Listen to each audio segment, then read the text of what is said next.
Hello friend, welcome to my YouTube channel S B teach. So आज मैं आपको एक बहुत ही अच्छी कहानी सुनाने जा रही हूँ, तो इस वीडियो को अंत तक ज़रूर देखिएगा। और मुझे वीडियो डालने में लेट हो गया, उसके लिए मैं बहुत बहुत माफ़ी चाहती हूँ।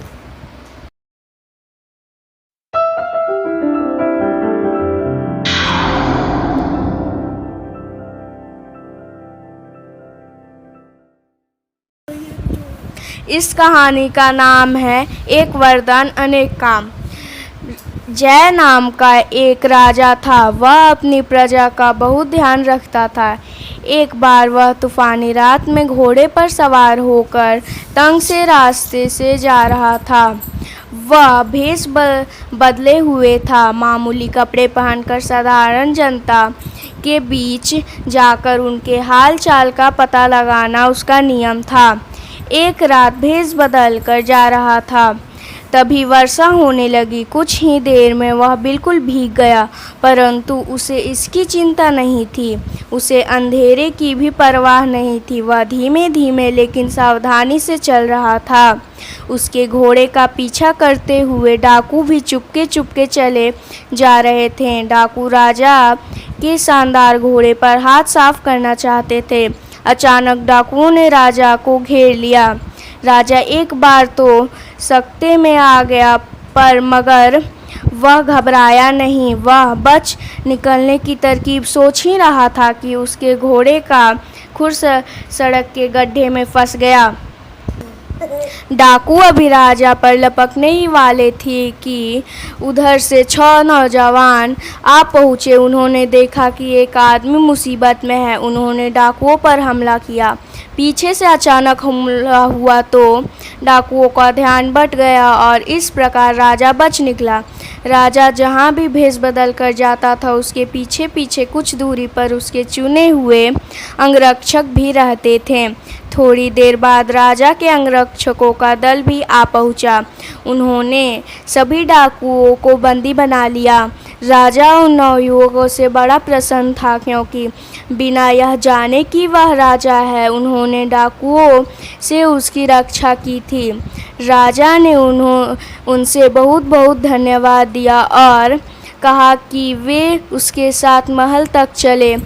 भोर होने पर रात ना का समाचार सब जगह फैल गया। सारी प्रजा खुश थी कि डाकू उनके राजा का बाल भी बांका ना कर सके। राज्य परिवार के लोगों, मंत्रियों, दरबारियों और सारी जनता में नवयुवकों के साहस की प्रशंसा की। अगले दिन दरबार में इन 9 युवकों को राजा के सामने लाया गया। राजा ने अपने सिंहासन से उतरकर उन्हें गले से लगाया और मनचाहा पुरस्कार मांगने को कहा। राजा ने कहा, आप बारी बारी से जो चाहे मांगो। अगर मेरे बस के बाहर ना हुआ तो मैं इसी समय आपकी कोई भी इच्छा पूरी कर दूंगा। उन 6 में से जो सबसे बड़ा था, राजा ने पहले उसी से पूछा। एक पल के लिए उसने सोचा और फिर कहा, महाराज, बहुत दिनों से मेरी लालसा थी कि मैं पास आराम में रहने के लिए एक घर हो। मुझे बस एक अच्छा सा मकान चाहिए। राजा ने उसी समय उस नौजवान के लिए एक आलीशान भवन बनाने की आज्ञा दे दी। अब दूसरे नौजवान की बारी थी। वह अपने पद में तरक्की चाहता था। राजा ने उसे राज्य दरबारी नियुक्त कर दिया और इस तरह उसकी इच्छा पूरी की। तीसरे नवयुवक ने कहा, सरकार, मेरे गांव में लोग हर सप्ताह नगर में सब्जी तरकारी बेचने आते हैं। गांव और शहर के बीच कोई भी अच्छी सड़क नहीं है, इसलिए उन्हें बड़ा कष्ट होता है, खासकर बरसात में। मेरी विनती है कि शहर में एक अच्छी सड़क बनवा दी जाए ताकि उनको कोई कष्ट ना हो। राजा ने उसी समय सड़क और पुलों का निर्माण करने के लिए मंत्री को हुक्म दिया कि फौरन सड़क बनाने का काम शुरू कर दिया जाए। जब चौथे नवयुवक से उसकी इच्छा पूछी गई तो वह शर्माते हुए बोला, महाराज, आप मेरे पिता के समान हैं। मैं एक सुंदर पत्नी चाहता हूँ। राजा ने विदूषक की एक सुंदर कन्या थी। राजा ने विदूषक से पूछा। उसने खुशी से उस नौजवान को दामाद बनाना स्वीकार कर लिया। 5वें नवयुवक ने धन मांगा। उसी समय बोरों में सोना भरकर उसे दे दिया गया। अब छठे की बारी थी।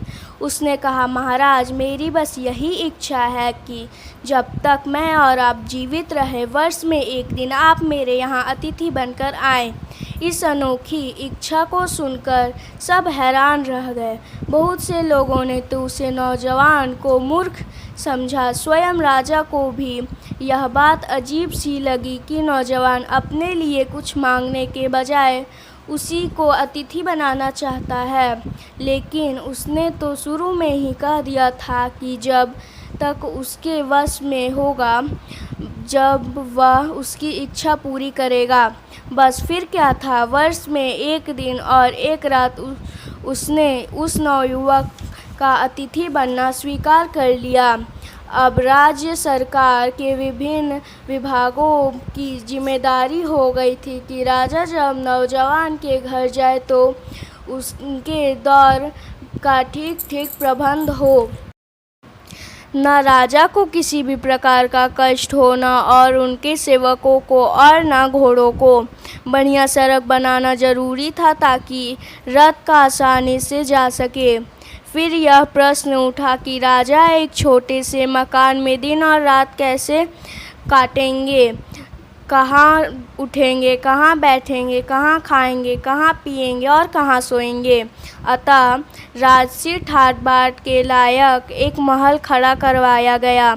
लेकिन नौजवान अपनी मामूली सी आदमी में इतने बड़े महल की देखरेख का खर्च कैसे चलाएगा, कैसे राजा और उसके संगी साथियों की देखभाल करेगा। इसके लिए उसे बहुत सारा धन दिया गया। सरकारी खर्च पर नौकर चाकर भी। पुरानी चली आ रही प्रथा के अनुसार राजा किसी भी राजदरबारी का ही अतिथि बन सकता था। इसलिए उस नवयुवक को राजदरबारी की पदवी भी देनी पड़ी। अब तो उसका उतना ही सम्मान होने लगा जितना किसी राजकुमार का होता था। अभी एक और बात बाकी थी। जिस घर में राजा अतिथि बनकर ठहरेगा, उसकी गृहिणी को राजा के मिजाज के पसंद का पता होना चाहिए। इस बात की जानकारी राजकुमारी से अधिक और किसे हो सकती थी। शीघ्र ही नवयुवक से राजकुमारी के विवाह की तैयारियां की जाने लगी। इस तरह केवल एक वरदान मांगकर उस चतुर नौजवान ने वह सब कुछ मांग लिया एक साथ, जो पांचों ने अलग अलग कर मांगा था। तो यह वीडियो यहीं पर समाप्त होता है। आपको यह कहानी कैसी लगी कमेंट में ज़रूर बताइएगा, और आगे आपको किस तरह का वीडियो चाहिए यह भी कमेंट में ज़रूर बताइएगा। मैं ज़्यादा से ज़्यादा कोशिश करूँगी कि मैं जल्दी वीडियो डाल सकूँ। और अगर आप इस चैनल पर नए हैं तो इस चैनल को सब्सक्राइब ज़रूर करें और इस वीडियो को लाइक और शेयर करें। तो तब तक के लिए बाय बाय।